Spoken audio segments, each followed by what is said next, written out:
Psalm 95. Come, let us sing for joy to the Lord. Let us shout aloud to the rock of our salvation. Let us come before him with thanksgiving, and extol him with music and song.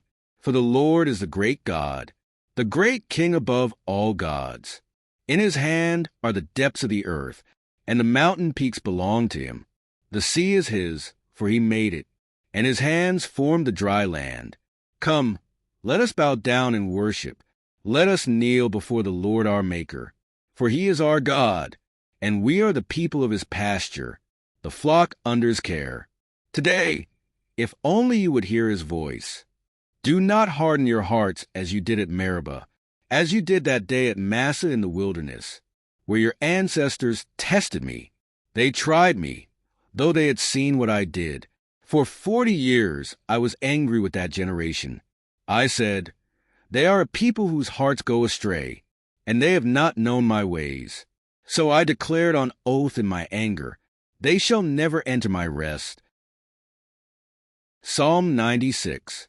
Sing to the Lord a new song. Sing to the Lord, all the earth. Sing to the Lord. Praise his name.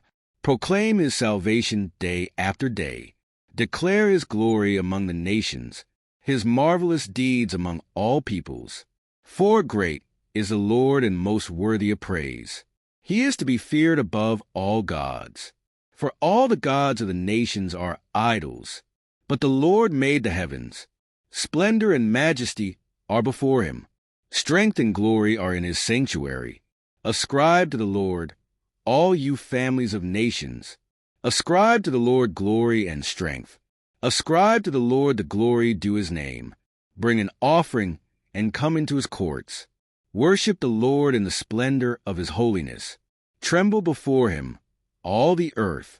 Say among the nations, the Lord reigns.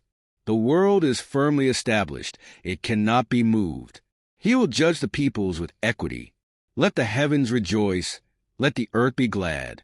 Let the sea resound, and all that is in it. Let the fields be jubilant, and everything in them. Let all the trees of the forest sing for joy. Let all creation rejoice before the Lord, for he comes. He comes to judge the earth. He will judge the world in righteousness, and the peoples in his faithfulness. John 12. Jesus anointed at Bethany. 6 days before the Passover, Jesus came to Bethany, where Lazarus lived, whom Jesus had raised from the dead. Here a dinner was given in Jesus' honor. Martha served, while Lazarus was among those reclining at the table with him. Then Mary took about a pint of pure nard, an expensive perfume.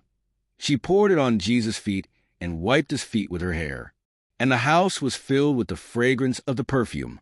But one of his disciples, Judas Iscariot, who was later to betray him, objected. Why wasn't this perfume sold and the money given to the poor? It was worth a year's wages. He did not say this because he cared about the poor, but because he was a thief. As keeper of the money bag, he used to help himself to what was put into it. Leave her alone, Jesus replied. It was intended that she should save this perfume for the day of my burial. You will always have the poor among you, but you will not always have me. Meanwhile, a large crowd of Jews found out that Jesus was there and came, not only because of him, but also to see Lazarus, whom he had raised from the dead. So the chief priests made plans to kill Lazarus as well, for on account of him many of the Jews were going over to Jesus and believing in him. Jesus comes to Jerusalem as king.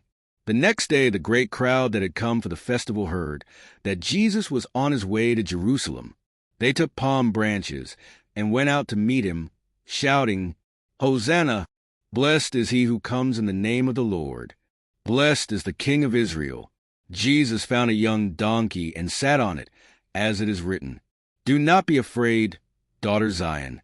See, your king is coming, seated on a donkey's colt. At first his disciples did not understand all this. Only after Jesus was glorified did they realize that these things had been written about him, and that these things had been done to him. Now the crowd that was with him when he called Lazarus from the tomb and raised him from the dead continued to spread the word. Many people, because they had heard that he had performed the sign, went out to meet him. So the Pharisees said to one another, See, This is getting us nowhere. Look how the whole world has gone after him. Jesus predicts his death. Now there were some Greeks among those who went up to worship at the festiva. They came to Philip, who was from Bethsaida in Galilee, with a request. "Sir," they said, "we would like to see Jesus." Philip went to tell Andrew. Andrew and Philip in turn told Jesus. Jesus replied, "The hour has come for the Son of Man to be glorified. Very truly I tell you, unless a kernel of wheat falls to the ground and dies, it remains only a single seed. But if it dies, it produces many seeds. Anyone who loves their life will lose it, while anyone who hates their life in this world will keep it for eternal life. Whoever serves me must follow me, and where I am, my servant also will be. My Father will honor the one who serves me. Now my soul is troubled, and what shall I say? Father, save me from this hour? No, it was for this very reason I came to this hour. Father, glorify your name." Then a voice came from heaven. "I have glorified it, and will glorify it again." The crowd that was there and heard it said it had thundered. Others said an angel had spoken to him. Jesus said, "This voice was for your benefit, not mine. Now is the time for judgment on this world. Now the prince of this world will be driven out. And I, when I am lifted up from the earth, will draw all people to myself." He said this to show the kind of death he was going to die. The crowd spoke up.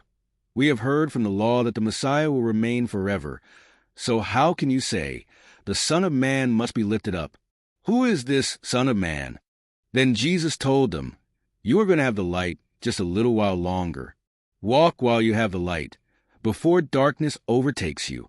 Whoever walks in the dark does not know where they are going. Believe in the light while you have the light, so that you may become children of light."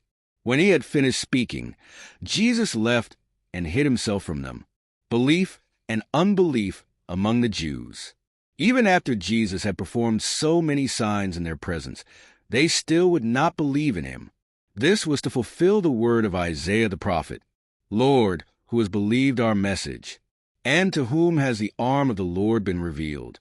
For this reason they could not believe, because, as Isaiah says elsewhere, "He has blinded their eyes and hardened their hearts, so they can neither see with their eyes, nor understand with their hearts, nor turn, and I would heal them." Isaiah said this because he saw Jesus' glory and spoke about him. Yet at the same time many even among the leaders believed in him. But because of the Pharisees, they would not openly acknowledge their faith for fear they would be put out of the synagogue, for they loved human praise more than praise from God. Then Jesus cried out, "Whoever believes in me does not believe in me only, but in the one who sent me. The one who looks at me is seeing the one who sent me. I have come into the world as a light, so that no one who believes in me should stay in darkness. If anyone hears my words but does not keep them, I do not judge that person. For I did not come to judge the world, but to save the world. There is a judge for the one who rejects me and does not accept my words. The very words I have spoken will condemn them at the last day. For I did not speak on my own, but the Father who sent me commanded me to say all that I have spoken. I know that his command leads to eternal life. So whatever I say is just what the Father has told me to say,